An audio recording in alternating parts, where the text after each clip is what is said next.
A ideia é sobre compromisso e a gente vai estar encerrando a série Alinhamento. Para todos aqueles que estão chegando na igreja, que estão visitando hoje, que de repente já são membros da igreja, mas por algum motivo não esteve aqui esses dias, a gente começou uma série falando sobre alinhamento, para trazer algumas informações para a igreja, para trazer para vocês uma ideia de como a gente sonha como igreja para o futuro e o que é que a gente já passou, o que é que a gente já conseguiu superar e vencer. Então, é extremamente importante que a igreja ela esteja alinhada com isso.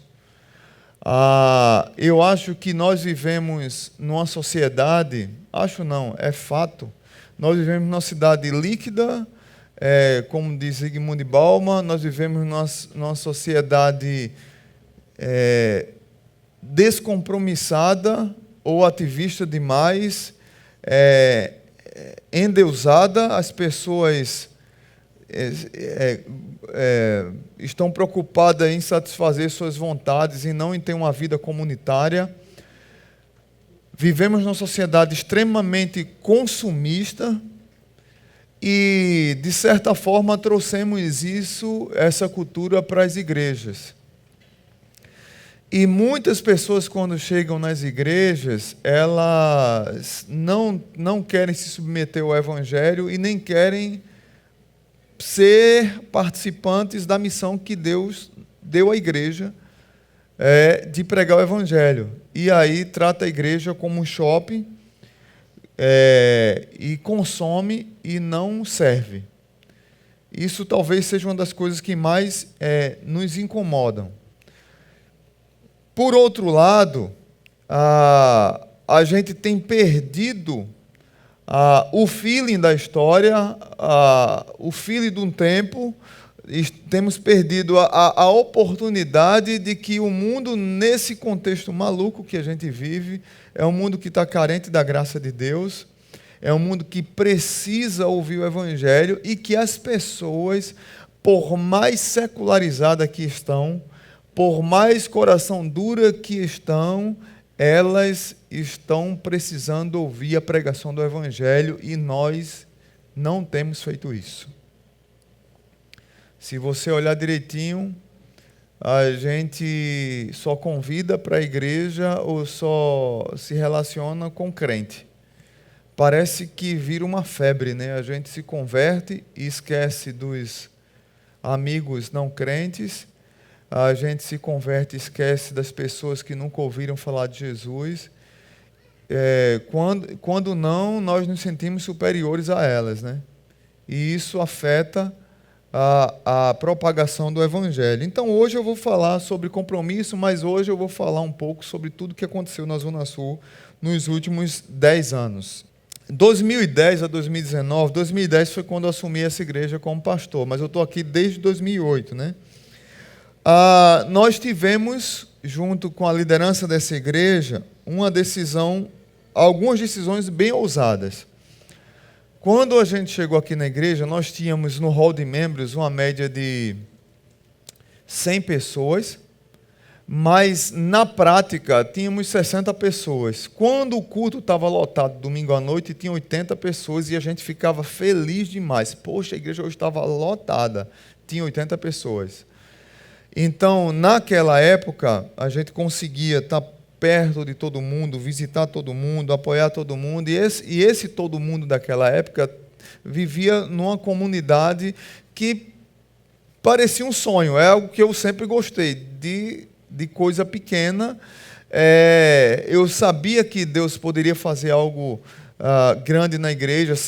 Eu sempre dizia isso para a liderança: olha, a igreja é do tamanho da visão da sua liderança. Se a visão for isso aqui, a gente não vai sair daqui nunca.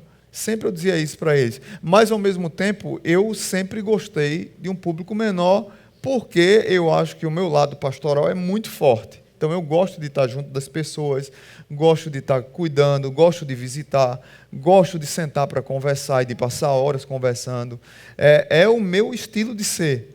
Eu sempre disse para vocês que eu não tenho aquele estilo pastor-trator, que eu acho que a igreja já precisava.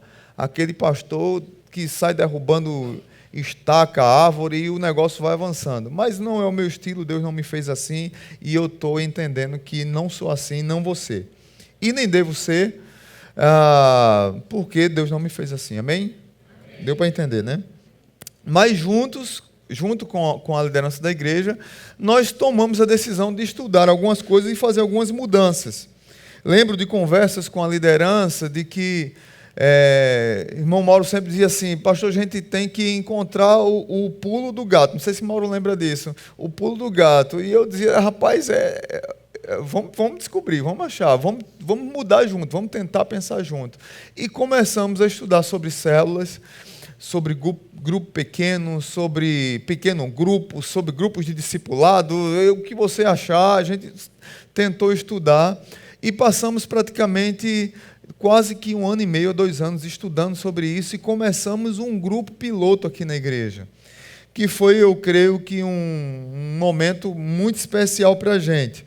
E aí, daquele grupo, multiplicamos 8 células e hoje nós temos 33 ou 34 células.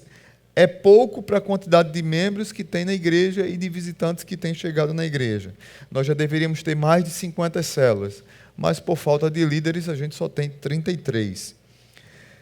Bênção, mas nós decidimos que a célula seria um local de aprofundamento na fé, de comunhão e de evangelismo. Nós precisaríamos mudar a cara da igreja. Se nós quiséssemos atingir essa população, essa geração de hoje, a gente precisava mudar algumas coisas, não na essência da igreja, mas na forma. Precisaríamos reformar o templo, precisaríamos treinar novos líderes. Não tem condições de um pastor dar conta da igreja toda, ainda, apesar de ter gente que acha isso. Outra coisa que nós decidimos juntos aqui, sempre falamos, foi fazer menos com mais impacto e qualidade, batendo sempre nessa tecla. Bom líder é o que não faz falta. Bom líder é aquele que faz menos com mais qualidade, que faz menos com mais impacto, menos com mais profundidade. Nós vivemos num contexto que aprendemos que as pessoas elas, para se sentirem úteis, elas têm que fazer milhares de coisas. E não é isso. É melhor ela fazer pouco com muita qualidade e ter mais efetividade naquilo que faz. E aí Deus foi abençoando a igreja. Celebrações comunitárias mais calorosas, um ambiente litúrgico de adoração e reflexão, onde você vem literalmente para adorar a Deus com paixão, com alegria, do nosso jeito, como cantamos aqui, brasileiro, nordestino, do nosso jeito caloroso de ser. Infelizmente, nós fomos...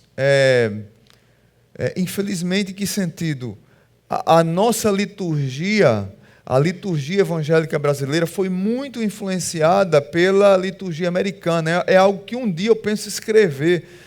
Nós agradecemos a eles por pregarem o evangelho, agradecemos a eles por enviarem missionários para cá, mas hoje, como diz Luiz Saião, a bola da vez é o Brasil. Os brasileiros estão indo para os Estados Unidos aquecer o coração daquela igreja que está morrendo. Apesar de lá ter muitas igrejas boas, muitas igrejas vibrantes ainda, que dão treinamento para a gente, mas você não tem noção da quantidade de brasileiro que está indo lá plantar a igreja. O Tiago até disse para mim, teve lá esses dias, lá estão clamando por brasileiros para plantar a igreja. Então, os brasileiros estão indo para lá para plantar a igreja e aquecer o coração deles. Porque, culturalmente falando, sempre eu digo isso, os americanos chegaram e destruíram nossa cultura não presta, só é a cultura americana que presta. Você não pode citar numa pregação e fazer um contraponto, pegar uma música da MPB de um escritor brasileiro, não pode, porque isso é profano, mas a cultura americana pode. Aí você pega um livro de um americano, aí você vê ele pegando a Bíblia e pegando Tolstói, russo, pegando T.S. Eliot, que é americano, pegando Mark Twain, que é americano, e fazendo contrapontos da cultura deles com a Bíblia. Eles podem fazer isso, a gente não podia. E nós crescemos, a Igreja Evangélica Brasileira cresceu com isso. E aí a gente ficou aquela liturgia americanizada, aquela coisa travada, só aquele jeito de adorar é o certo, tem que ser daquele jeito de culto que o americano ensinou, que os missionários americanos ensinaram.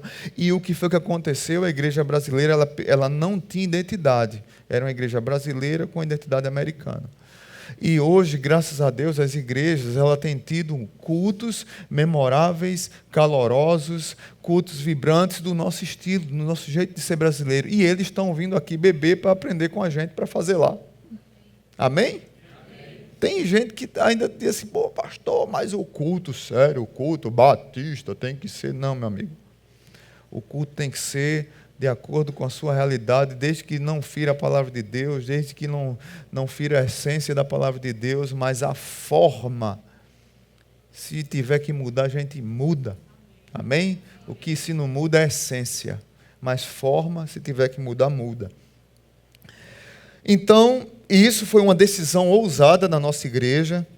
Também nós decidimos ser uma igreja conectada com sua época. Daqui a pouco eu vou falar mais detalhes sobre isso, não vou abordar agora, que é a questão de entrar na internet, entender esse mundo.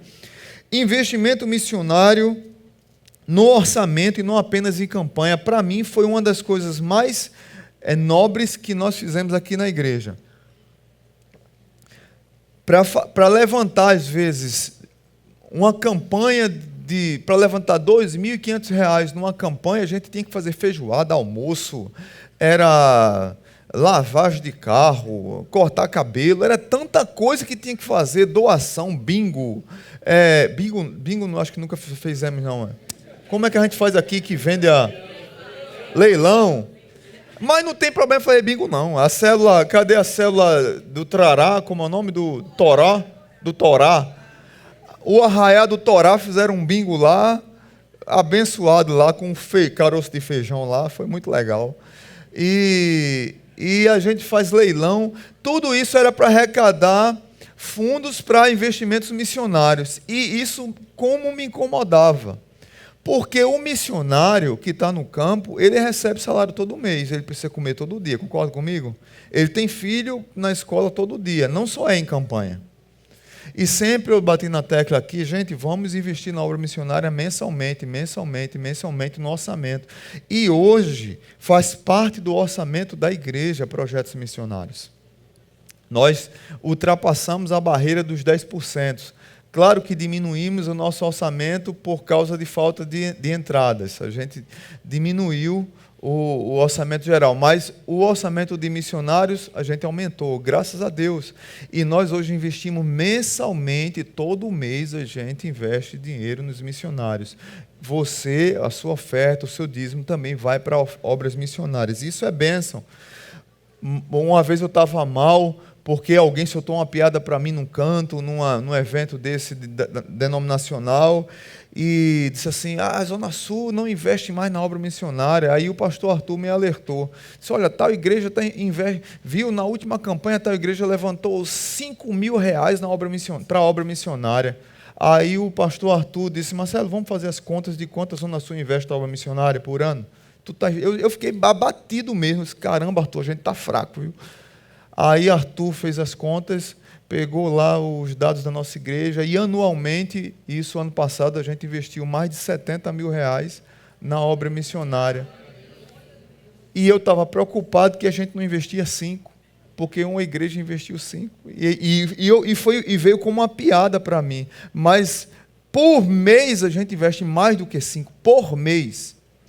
Por mês. Então não é em campanhas. Mas nós gostamos muito disso, de mostrar uma campanha, mas na prática, dia a dia. Então, isso foi uma mudança de cultura na igreja difícil. Eu falo isso porque marcou muito a nossa igreja, isso. Segundo, compramos um terreno, a igreja começou a crescer e entramos naquela crise. E aí, vamos ficar aqui desse tamanho?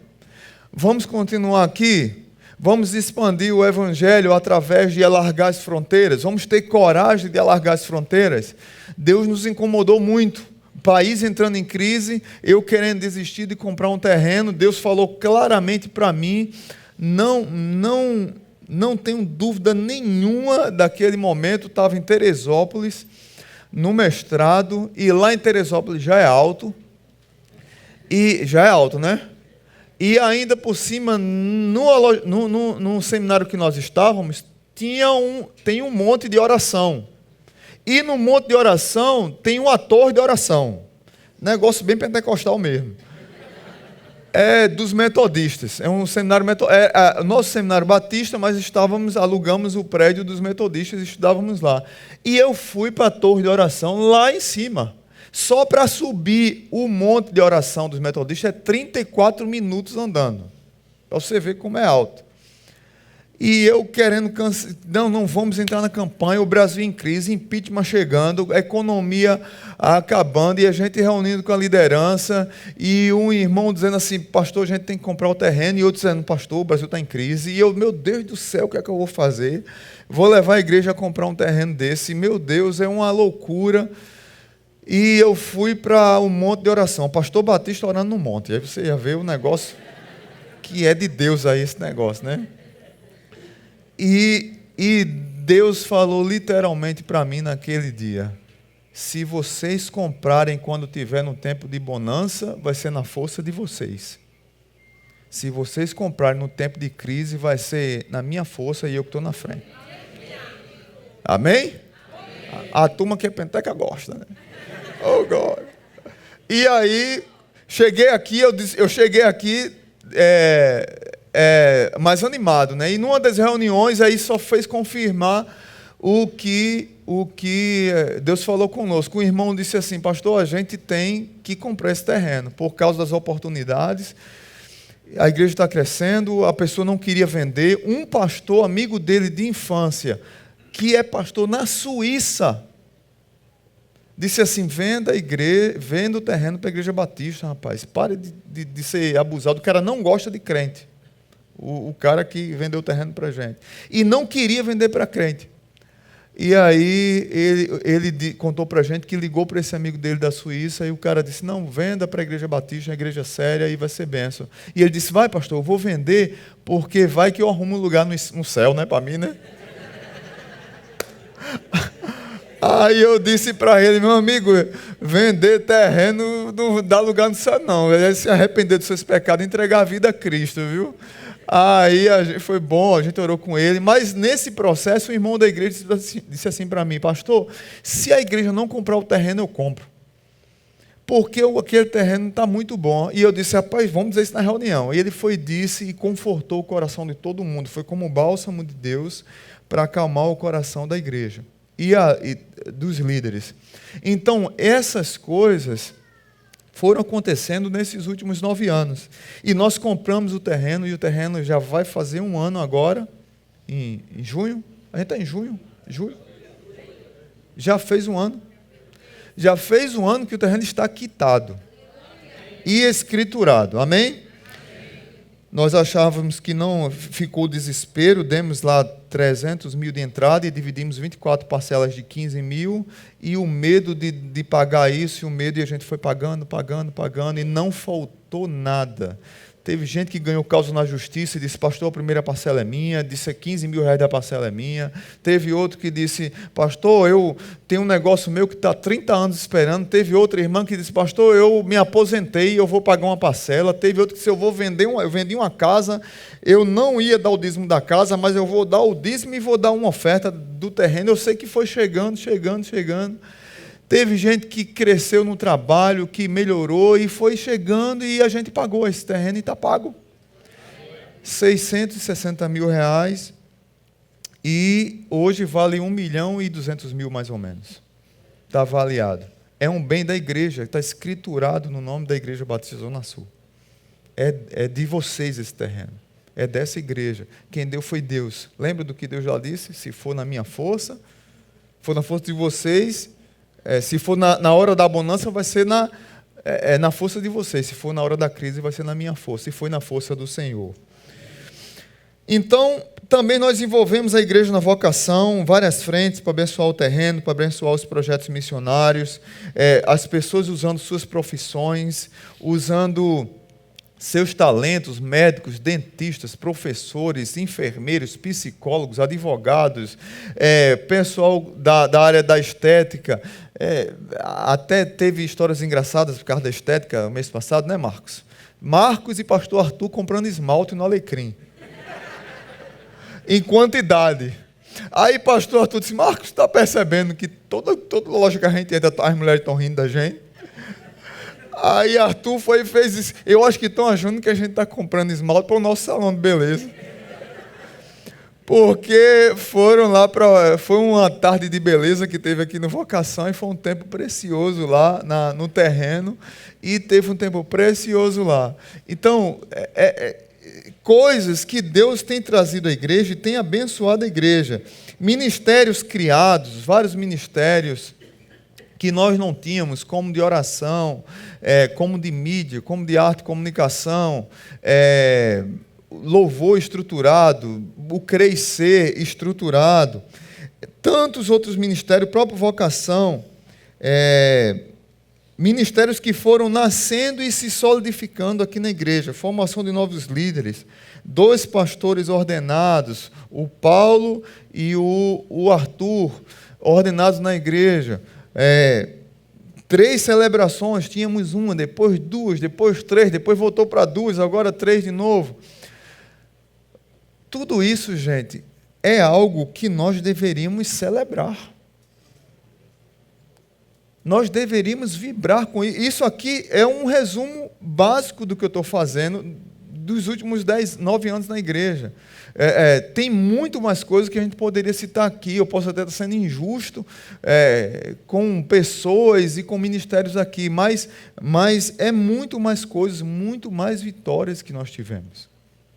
Não vou falar aqui das lutas, das crises que nós tivemos, mas das bênçãos, para vocês entenderem o valor que é se unir como igreja e o valor que tem quando nós decidimos ser ousados para agradar a Deus. Alguém já disse, eu acho que foi John Wesley que disse, faça coisas grandes demais, pense coisas grandes e faça coisas grandes para Deus. O nosso Deus é grande e nós precisamos pensar grande também. Isso não quer dizer que quem pensa numa estrutura menor não quer dizer que não está fazendo uma coisa grande. Não, na mentalidade dele, para ele é algo grande. Mas tem ministérios que Deus chamou para avançar, para abençoar mais vidas. E aí, eu lembro de uma palavra, não sei quem lembra aqui, eu acho que irmã Cleusa lembra, e Mauro, não sei se o Tiago lembra, mas o pastor Wander esteve aqui na igreja, o pastor Wander da PIB do Recreio esteve aqui na igreja, e ele disse aqui, numa salinha aqui dentro, onde hoje é a sala de Bruno e do pastor Arthur, nós tínhamos naquele dia, nunca mais me esqueço desse dia, nós tínhamos 17 líderes. Era a liderança da igreja do nosso, estava lotada a sala. 17 líderes, e ele disse, olha, tem pessoas que Deus levanta para ser líderes de 10, tem pessoas que Deus levanta para ser líderes de 50, tem outros que é de 100, tem outros que é de 500, tem outro que é de 1000, tem outro que é de milhares. Se Deus tem levantado essa igreja para avançar, avancem. O que é líder de 10, não impeça o trabalho de quem é líder de 50, ajude-o. O que é líder de 50 não impeça o trabalho de quem é líder de 10, de 20, de 1000, de 5000.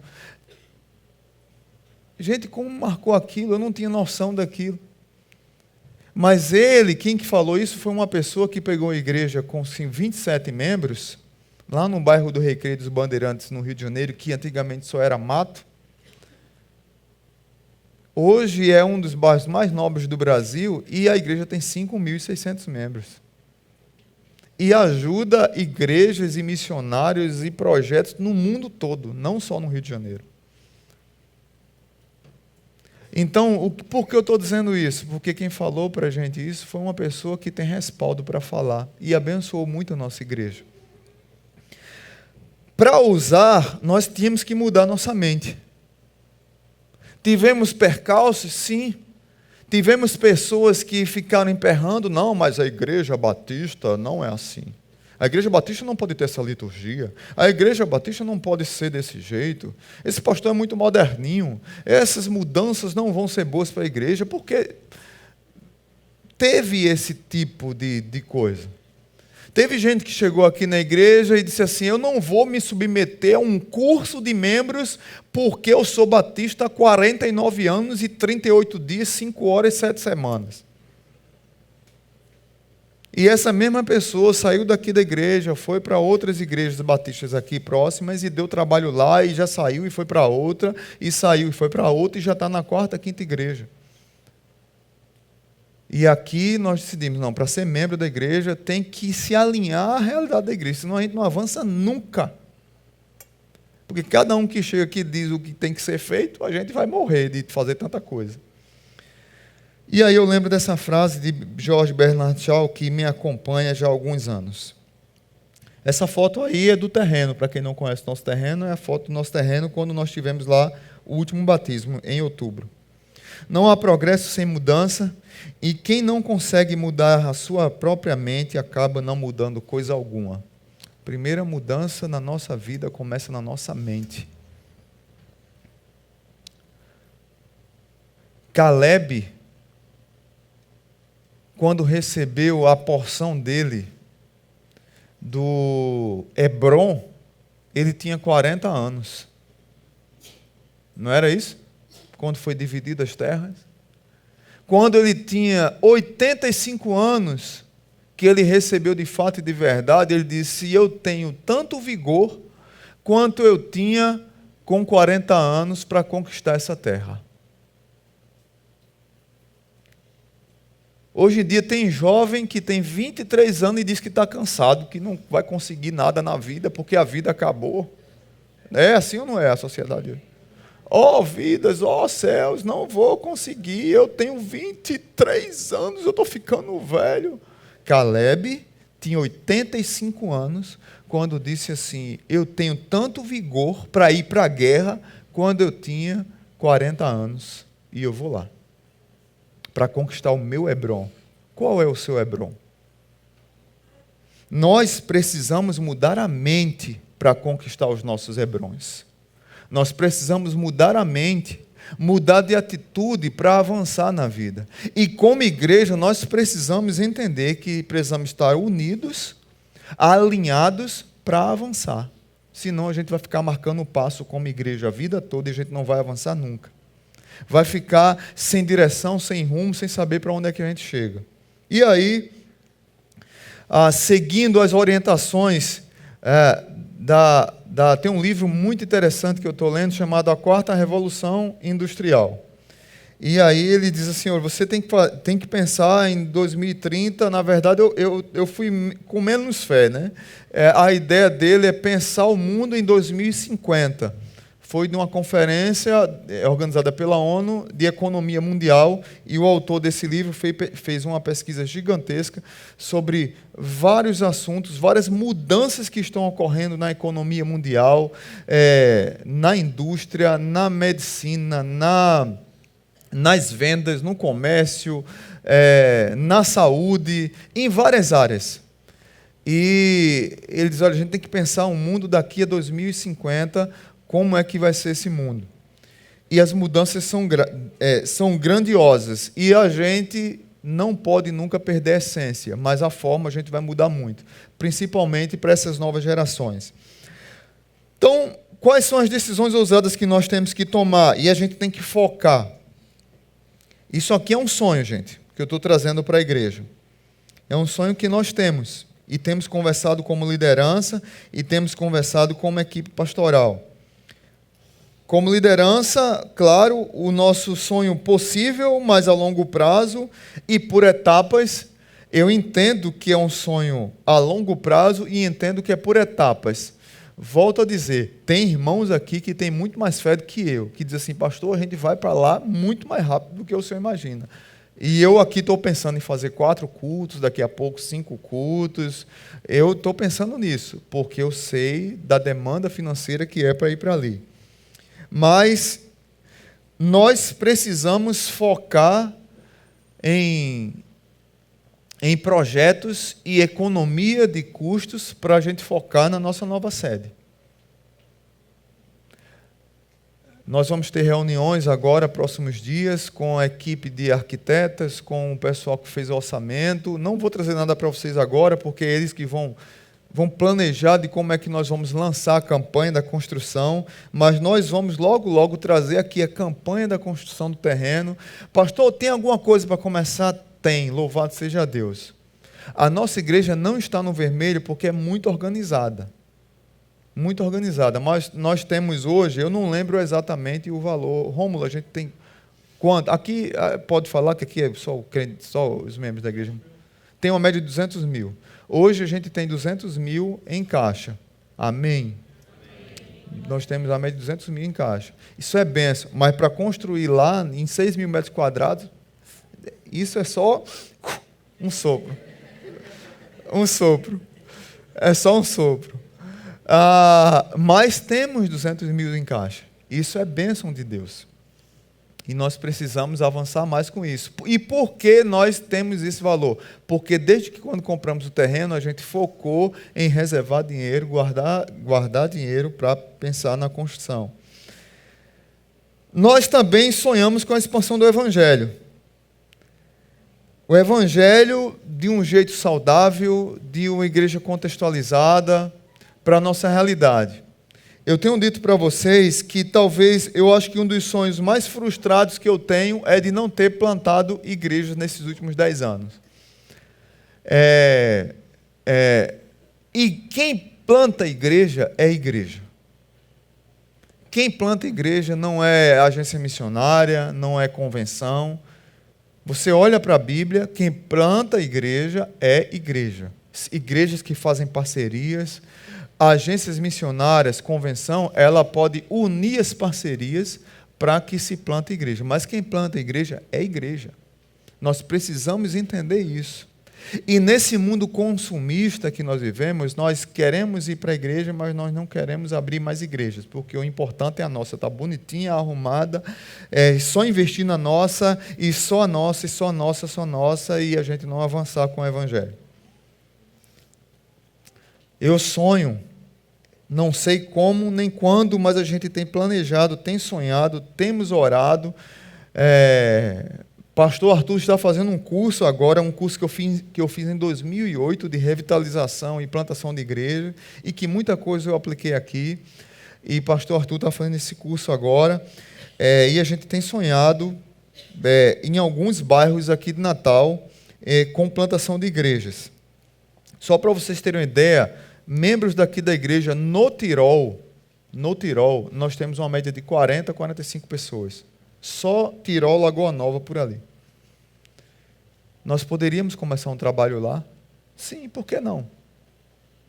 Pastor, que loucura. Não é loucura, não. E às vezes, para pregar o evangelho, tem que ser louco mesmo. Não, pode me chamar de louco. Mas a gente precisa entender que o evangelho tem que ser expandido. E não é só aqui. E a gente pode ter uma igreja multilocal com o nosso estilo, nosso jeito, a mesma igreja em vários lugares.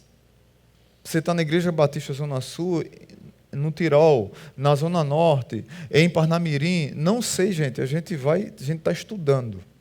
Ora por nós, e se você quer nos ajudar nesse projeto, nos procura. Amém? Mas a gente tem sonhado com isso.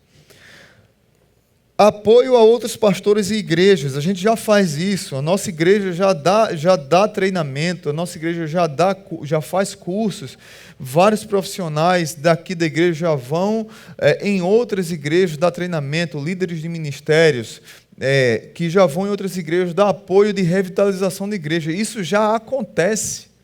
Vocês não têm dimensão da quantidade de pastores. Ontem, 11h59, para ser exato, eu estava conversando com um pastor em crise, querendo deixar o ministério, porque a igreja é religiosa, é doente, Ele também é e está, e a igreja tem tudo para avançar, mas não avança. Tudo, bairro bom, o povo bom, mas foram ensinados que a igreja tem que ser aquele estilozinho, e a igreja está vivendo na década de 40 e a gente está em 2019. E os economistas, os estudiosos já estão pensando em 2005. Quanto foi que eu falei? 50. E a igreja está em 1940. Só é isso, só é questão de visão, de mudança de mente. E ele falando comigo, mandando um áudio, chorando, emocionado. A quantidade, a última vez que eu listei com o pastor Arthur, a quantidade de pastores que me procuram para conversar, a última vez, efetivamente, que me procurou, tanto pastores quanto liderança da igreja, eu contei 18. 18. Eu não consigo dar conta. Eu não consigo dar conta da nossa igreja, quanto mais de 18 igrejas.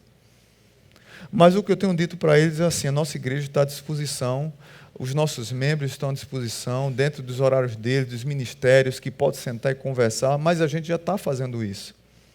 E a gente sonha em ampliar isso e de ser uma maneira mais efetiva de abençoar outras igrejas. Pastor, a nossa igreja é melhor do que as outras? Não. A nossa igreja teve coragem de mudar, só isso. Nós não somos melhores, nós não inventamos a roda, nós não criamos nada. Tudo que a gente vê aqui, a gente aprendeu com alguém. Tudo que a gente mudou aqui, a gente aprendeu com alguém. Tem muitas igrejas que estão anos-luz na nossa frente, mas para Rio Grande do Norte, a nossa igreja, ela vive outra realidade. Para Rio Grande, estou falando do nosso estado. Tem gente aqui que tem experiência em vários estados e vê igrejas avançando em vários estados. Mas eu fico impressionado como para Rio Grande do Norte a gente está em outro passo. E a minha oração é que a gente continue crescendo e avançando. E aí tem os nossos projetos missionários. Não vou falar muito deles, mas aí, para quem não conhece, domingo passado nós passamos um vídeo lindo. Esse vídeo vai para o YouTube, Bruno? Vai depois para as redes? Seria bom. Os vídeos que foram gravados semana passada. A sua oferta chega na Romênia, chega lá na Cristolândia, lá no Rio. Leandro, vocês viram aqui. Pedro Henrique, no Palavra da Vida. Vila Maria, ali em São José do Mipibu, Viva Esperança. Lá em Dallas, nos Estados Unidos, com Shaula e Aldo. Também nós temos um jovem aqui da nossa igreja que está fazendo seminário no Andrew Jump, em São Paulo. Ele faz EAD, que é o Bruno Lopes. E nós também ajudamos as nossas campanhas, a nossa Convenção Batista Norte Rio Grandense, que eu não está aí, mas nós ajudamos. Nós temos, porque a gente, quando fala de você ter compromisso com a igreja na parte financeira, por causa de tantas coisas que a gente tem, por causa de funcionários que nós temos. Pode passar aí, está aí os nossos funcionários. A nossa igreja tem 5 funcionários. Hoje, né, a Fátima está grávida, está bem pertinho de ter bebê, e a gente teve que contratar outra pessoa, que é Dona Piedade, que está aí conosco. Mas temos Vânia, que é secretária da igreja, temos o Bruno, que é da Arte e Comunicação, e a Geisa, que é do Ministério Infantil. Esses são funcionários, e a Fátima e a Dona Piedade são funcionários da igreja, carteira assinada, todos os direitos que que uma empresa dá para um funcionário, todos eles têm. 13º, férias, INSS, tudo em dia, não tem nada atrasado. Amém? Não é isso, Cláudio? Tudo em dia, tudo ok. Não, o funcionário sair, não, a igreja vai ter que pagar multa do INSS porque está 1 ano. Não existe isso. Quando a gente faz aprovisionamento financeiro aqui, que a gente apresenta o orçamento, a gente apresenta tudo. Porque cada funcionário todo mês tem os seus direitos. E aí temos os pastores também, equipe pastoral. Essa é a ideia do Bruno aí. Paulo, você deveria ter feito uma cara feia, Paulo. Para assustar um pouquinho. Arthur tá com cara de nerd. Não é? E assim, cara de caba queixudo, né? Assim. Eu estou desalinhado aqui? É? Olha, a defensora do pastor Arthur ali. Ó. Os pastores, integral, eu e o pastor Arthur. Paulo ainda não mas Deus quiser futuramente será. Hoje nós não temos condições para isso, mas a gente ora para chegar a essas condições e à medida que a igreja for crescendo, a ideia é essa mesmo. Então, esses pastores são dedicados à igreja. Também nós como pastores, e aí uma coisa que eu preciso testemunhar em favor dessa igreja. Muitas igrejas não cuidam bem dos pastores, muitas, isso é um fato. Eu posso dizer, o pastor Arthur e Paulo também, que nós somos cuidados por essa igreja. Há uma recíproca aqui de cuidado, tanto nós, a gente ama a igreja e cuida da igreja, quanto a igreja cuida de nós. E a igreja decidiu cuidar dos pastores como se fosse, a gente não é carteira assinada, porque pastor é autônomo, não tem carteira assinada, mas nós recebemos todos os direitos como se tivéssemos carteira assinada. E isso é bênção, não é toda igreja que pensa isso. Tem igreja que não está nem aí para pastor. Olha, te vira, recebe aí, e se tiver a quantidade de pastores que não tem nada, você não tem noção. Que sai da igreja e não tem o que comer no outro dia porque não tem nada. O salário dele é só para o mês. E tem igreja que acha isso lindo. E ainda tem gente que diz assim, não, pastor, estou fazendo a obra de Deus, com 10 centavos tá bom demais por mês. Ele não tem que comer, ele não tem família, né? Ele não tem conta para pagar, mas tem crente que ainda pensa isso. Por outro lado, tem pastores que se aproveitam da bondade dos irmãos e roubam a igreja. Tem essa turma também, a gente não pode negar isso. Mas louvado seja Deus que aqui na igreja tem uma equipe de finanças extremamente capacitadas e nós, pastores, nós não pegamos em dinheiro da igreja. Então, para quem está chegando aqui que não sabe, nós não tocamos no dinheiro. A única coisa que a gente faz é autorizar quanto o tesoureiro paga e eu autorizo porque tem que ser 2 assinaturas. Tudo a gente faz online, tudo aqui é registrado, mas a gente não toca em dinheiro aqui, e isso por questão de lisura mesmo e de testemunho. Quem toca no dinheiro da igreja aqui é o pessoal que trabalha com finanças. Amém? Isso é bênção, e a gente pode falar isso com transparência e com tranquilidade. E aí, pastor, o que é que tem lhe incomodado ultimamente? O que tem me incomodado eu vou falar novamente. É isso aí, essa pesquisa aí, ó, que eu trouxe para você semana passada, não vou gastar tempo com ela, mas vou trazer uma outra pesquisa. O que tem me incomodado é que, às vezes, a gente gosta de uma realidade dessa, está tudo bem na igreja, tudo legal, mas a gente esquece da pregação e da proclamação do Evangelho. E se tem uma coisa que tem mais me incomodado nos últimos 2 anos, que eu venho tocando nessa tecla com a liderança da igreja, com os líderes de células, líderes de ministério, e na própria igreja, mas a gente precisava de uma pesquisa para comprovar. Eu só via isso. É que a nossa igreja tem crescido não por novos nascimentos. Volto a dizer, você que está vindo de outra igreja, de outro estado, de outra igreja aqui em Natal, eu não estou falando contra você, pelo amor de Deus.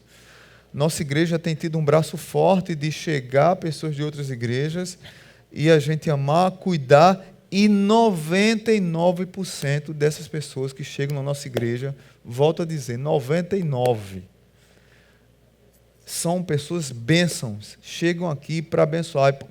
Pastor, estamos juntos, e está mesmo. Amém? 1% dá um trabalho que dá um desgaste em cima dos 99%, mas esse 1% a gente tem que saber lidar. Mas a maioria tá junto. E eu louvo a Deus por essas vidas. Mas qual é o problema nosso? A gente tem esquecido do braço de pregar o Evangelho para o perdido. E aí está o resultado. Nós temos, através de batismo, nos últimos 2 anos, 3 anos, só entrou na igreja 78 pessoas. E mais de 200 pessoas entraram vindo de outras igrejas. É bom as 200 que entraram? É. Mas foi pouco demais os 78 que entraram via batismo. Eu ouvi uma frase que eu gostei muito: a igreja ela tem que crescer também debaixo d'água, através do batismo. E aí segue uma outra pesquisa. Você diz, pastor, mas é difícil evangelizar, porque o pastor é que tem que evangelizar. Eu fui ensinado que eu tenho que levar os membros na igreja, os crentes, num domingo para a igreja para evangelizar. Lhe ensinaram assim, lhe ensinaram errado. Essa pesquisa do Instituto Haggai. Veja que pesquisa forte. 1% das pessoas, foi perguntado às pessoas como elas se converteram e quem levou elas a Cristo. 1% foi através de programa de TV, 1% através de filmes, 2% através de outros meios, 2,4% através de uma pregação, 2,9% através de programa de rádio, 2,9% através de um trabalho pastoral, de um evangelismo na rua, de algum projeto assim, 3% através de distribuição de literatura e 4,4% através de cruzadas evangelísticas. Esses trabalhos não devem ser feitos? Tem que deixar. Não. Eles têm o seu valor? Tem. Devem continuar sim. Mas pensem na demanda gigantesca que é para fazer um trabalho desse. Pense num cordel, por exemplo, que nós vamos fazer e o nosso alvo é levar não crente. O trabalho que dá fazer um cordel é algo fora do normal, porque todos aqui têm família para cuidar, todos aqui têm trabalho para fazer, todos aqui têm situações para dar conta. Mas dá um trabalhão. Uma cruzada evangelística, uma vocação para você chegar no bairro e fazer um movimento. Dá trabalho, gente. Dá ou não dá? Mas olha os resultados. Agora, quais são os resultados mais efetivos na pregação do Evangelho? 30% através de amigos. Os amigos pregam o Evangelho para um amigo. Levam para a igreja. Quem pregou foi o pastor? Foi o pastor? Um amigo leva outro amigo para a igreja, um amigo leva outro amigo para a célula. E 49,7%, como foi que você chegou a Jesus? Através dos seus parentes. Que choque, hein? Vai totalmente de encontro à cultura que nós vivemos, que eu tenho que levar alguém para a igreja para que o pastor pregue o evangelho para ela. A pessoa não me conhece, ela não sabe a minha vida, não sabe como eu vivo, não sabe o meu caráter, ela sabe o seu. Ela sabe a transformação que Jesus fez na sua vida. Ela sabe o que Deus tem feito na sua casa, não na minha. Agora, todo o ambiente, todo culto, toda estrutura é bênção, é forma que ajuda a levar aquela pessoa a Cristo. Mas o trabalho tem que ser de formiguinha, mas que dá um resultado muito mais efetivo através de uma coisa chamada relacionamento. Jesus, quando pregava o evangelho para alguém, ele entabulava uma conversa. Ele pregava para as multidões, mas ele pregava diretamente para uma pessoa.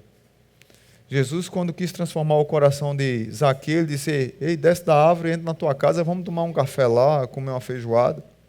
Foi assim. E nós temos fechado a nossa vida, muitas vezes, para relacionamentos.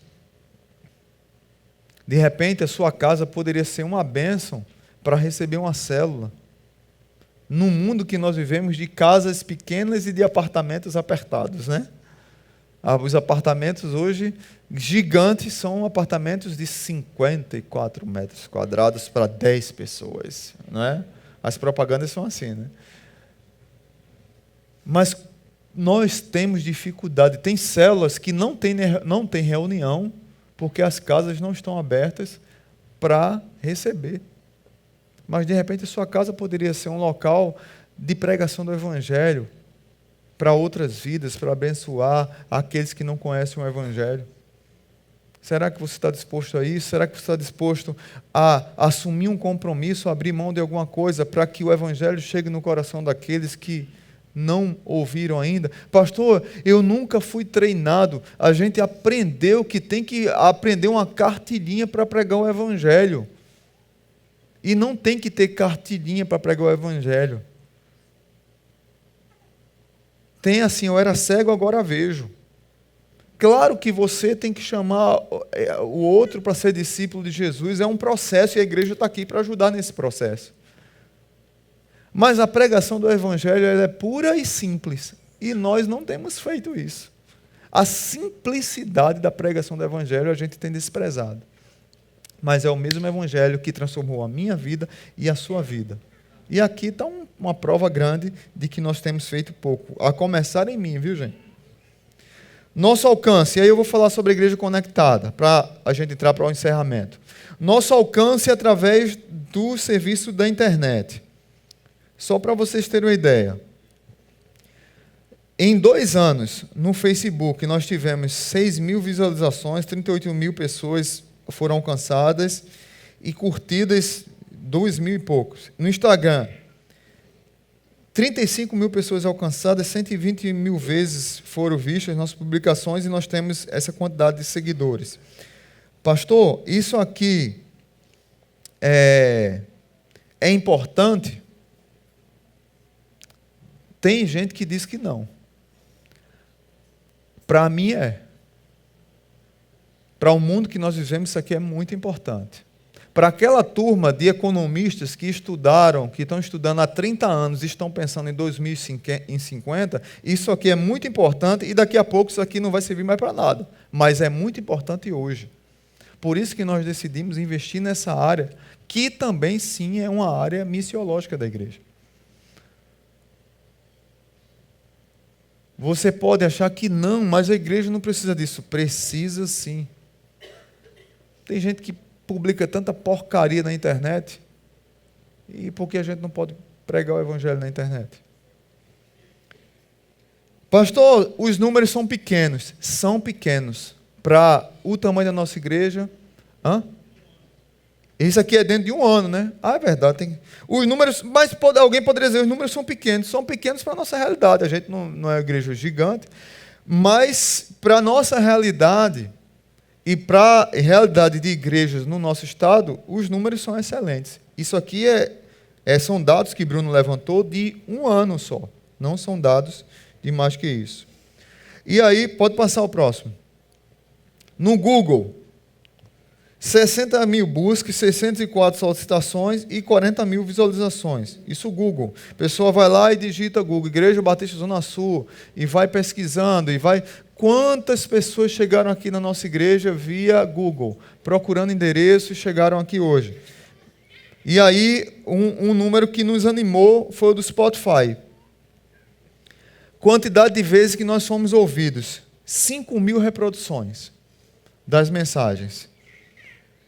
Aí estão os principais países que nos ouviram.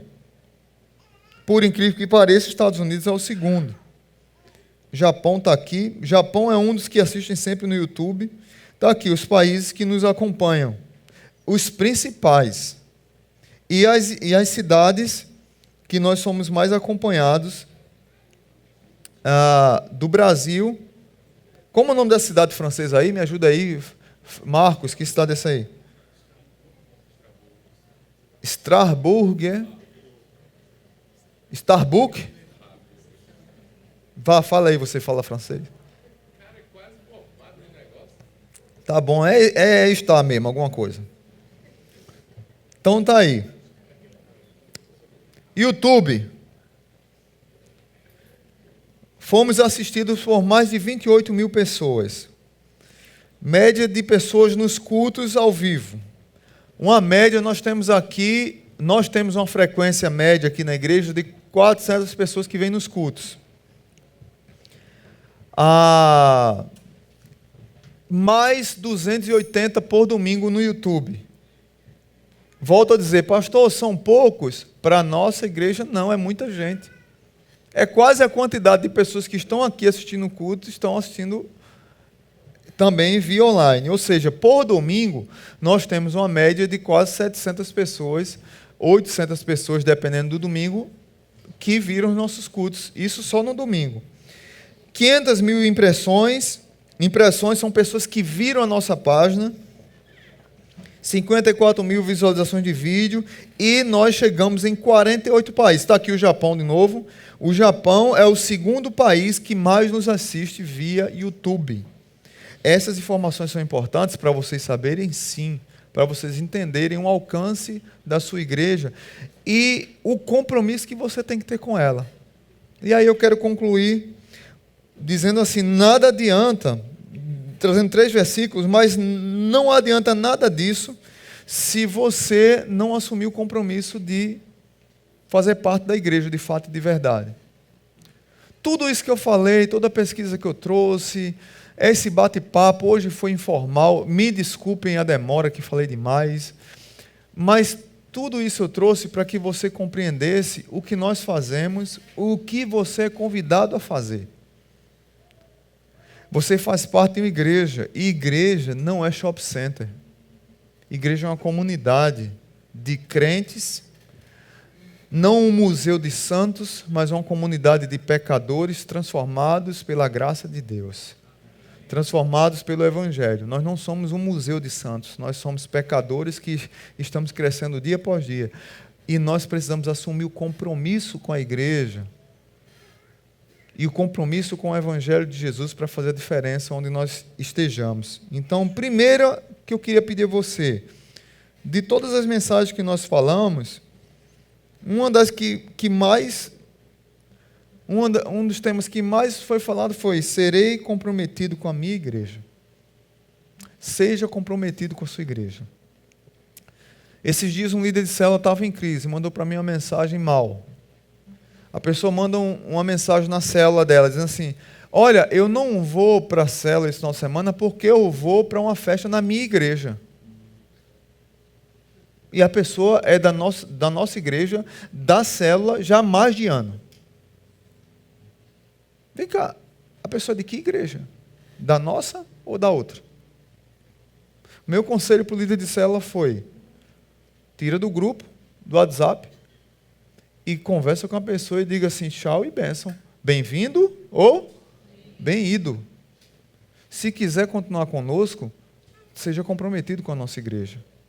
Eu não quero, como pastor dessa igreja, não estou aqui para disputar ovelha de ninguém. Primeiro que eu não acredito que eu sou pastor de vocês, o pastor é Jesus. Eu apenas sou co-pastor dele. Vocês são ovelhas não minhas, ovelhas de Jesus. A gente carinhosamente fala que eu sou ovelha do pastor Marcelo. Eu entendo que é carinhosamente, mas teologicamente falando, você é ovelha de Jesus e eu também, junto com você, sou ovelha de Jesus. Deu para entender? Mas eu não estou e eu sou totalmente contrário a pastor que fica brigando por membros de outras igrejas. Eu estou aqui para pregar o evangelho para o perdido. E para aqueles que chegam aqui de outras igrejas, eu estou aqui para abraçar, ajudar e estar junto. E vocês sabem que eu estou junto mesmo.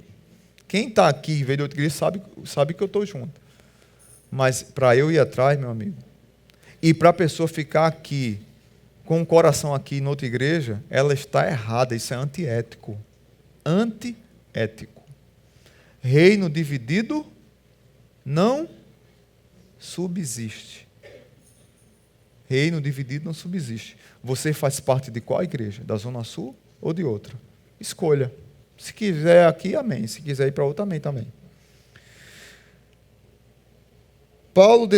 Deus designou alguns para apóstolos, outros para profetas, outros para evangelistas, outros para pastores e mestres, com o fim de preparar os santos para a obra do ministério. Ou seja, nós temos a função pastoral de treinar vocês, de capacitar vocês para que vocês façam a obra do ministério.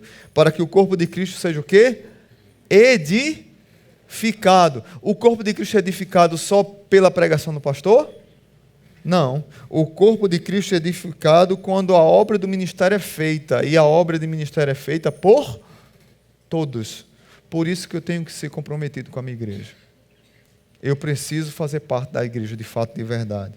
Segundo, vou orar pelos líderes da minha igreja. Se você não ora pelo seu pastor, ore agora.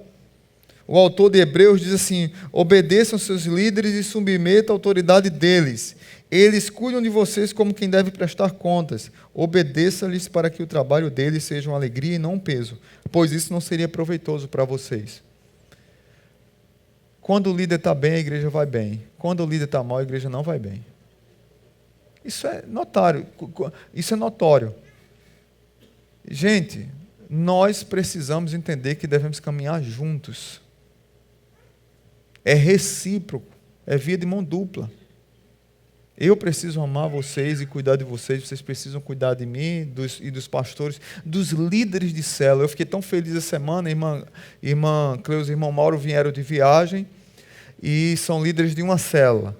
E a célula, eles fizeram aniversário viajando, foram viajar, sabe, Bahia, a Bahia, estação primeira do Brasil, né?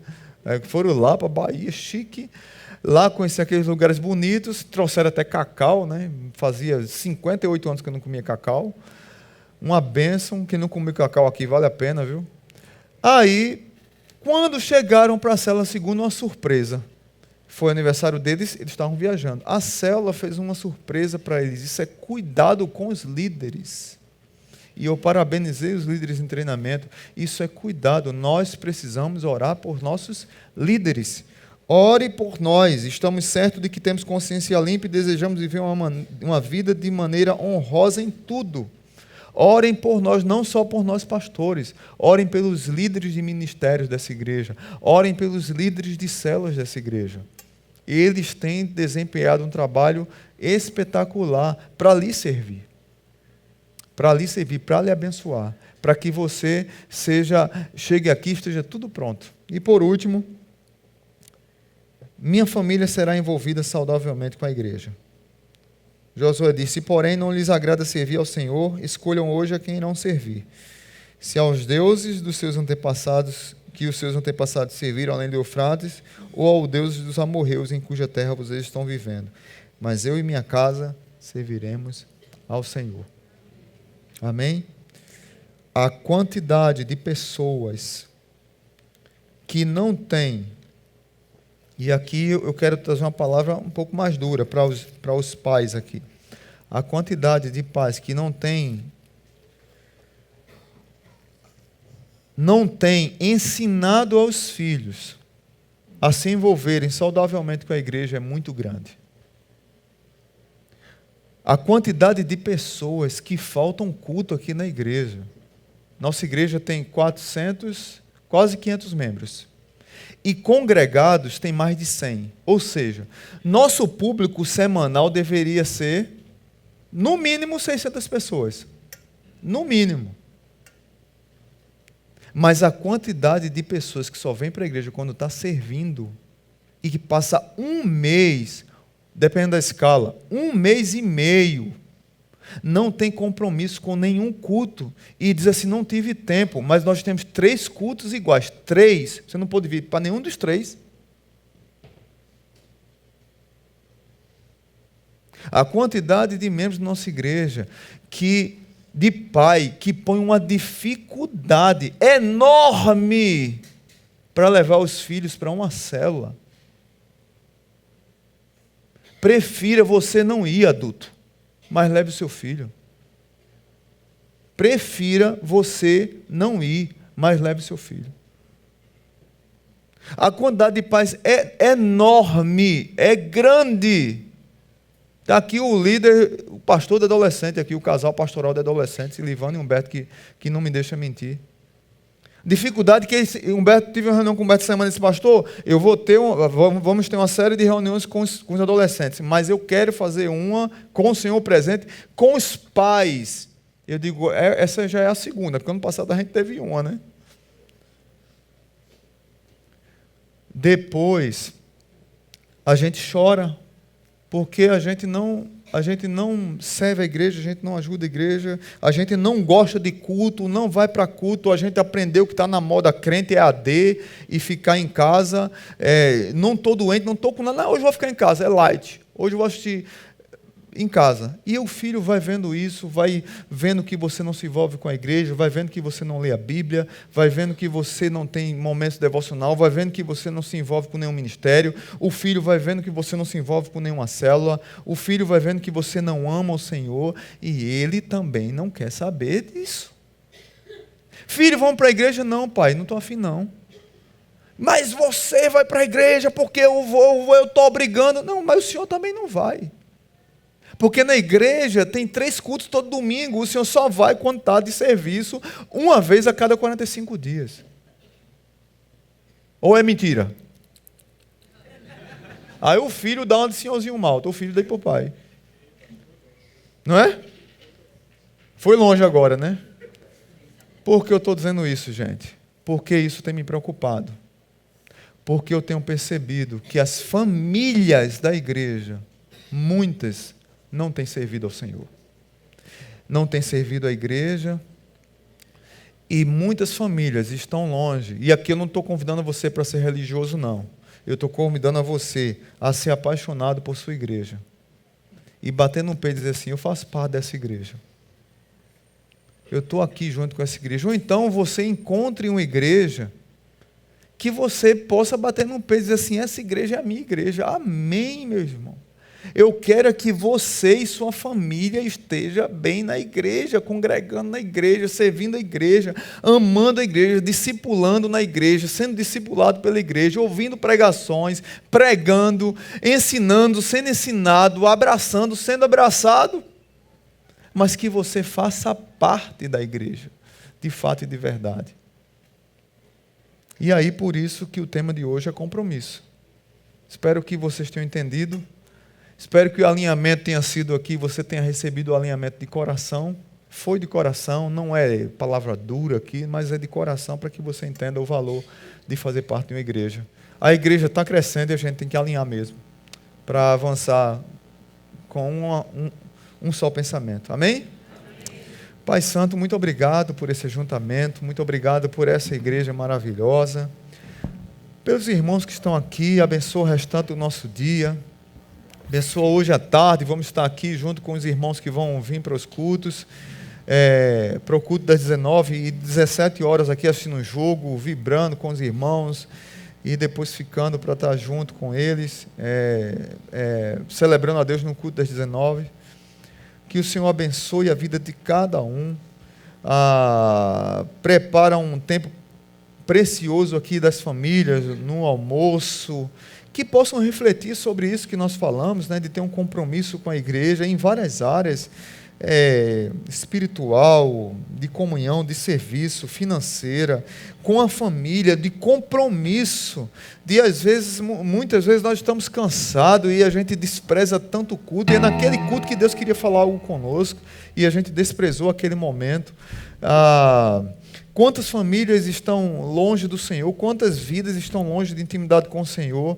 Na verdade, eu creio plenamente que a mornidão espiritual da comunhão com a igreja começa porque a nossa vida está morna mesmo.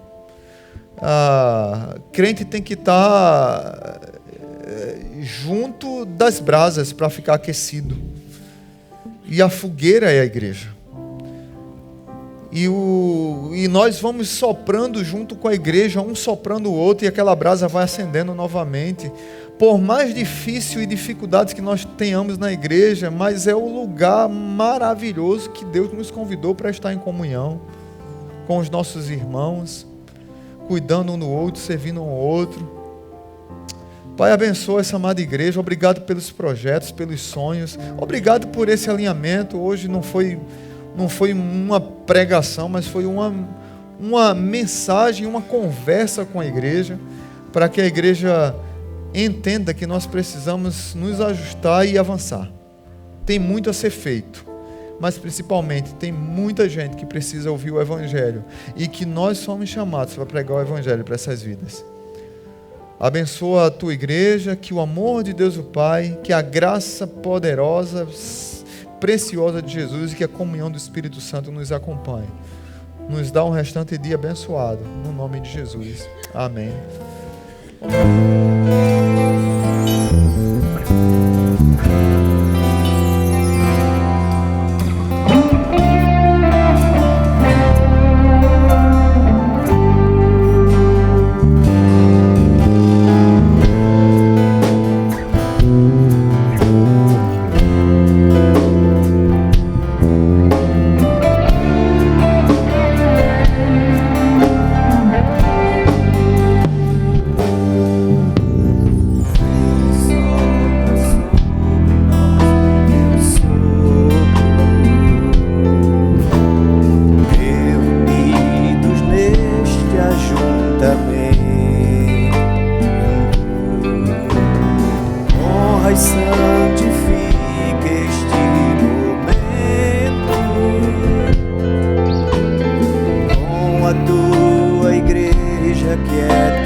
Senhor de toda glória,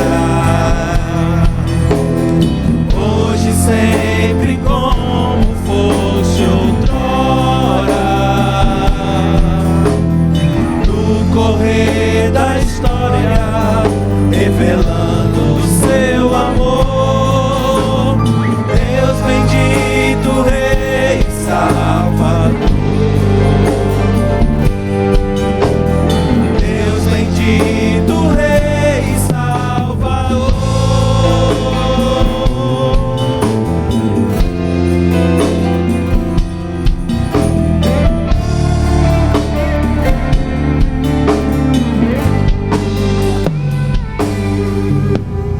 Vem e sopra sobre nós teu sopro,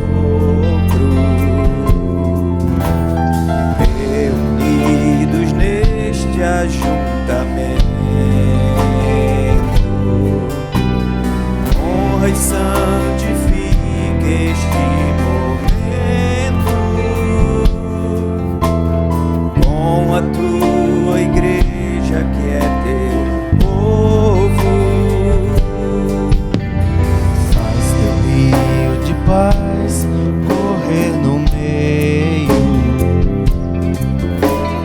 deixes que por fé vem bem dizer, e a uma voz oferecer-te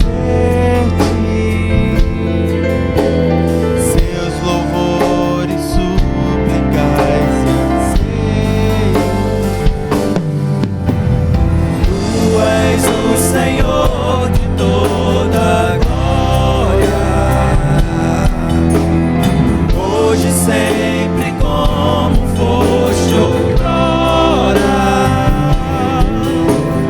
no correr da história, revelando o seu amor. Deus bendito, Rei e Salvador. Deus bendito, Rei e Salvador. Tu és o Senhor de toda glória, hoje sempre como foste outrora, no correr da história, revelando o seu amor. Deus bendito, Rei e Salvador. Deus bendito, Rei e Salvador. Deus bendito, Rei e Salvador. Deus bendito, Rei e Salvador.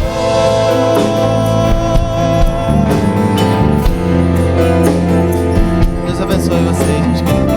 Boa semana abençoada.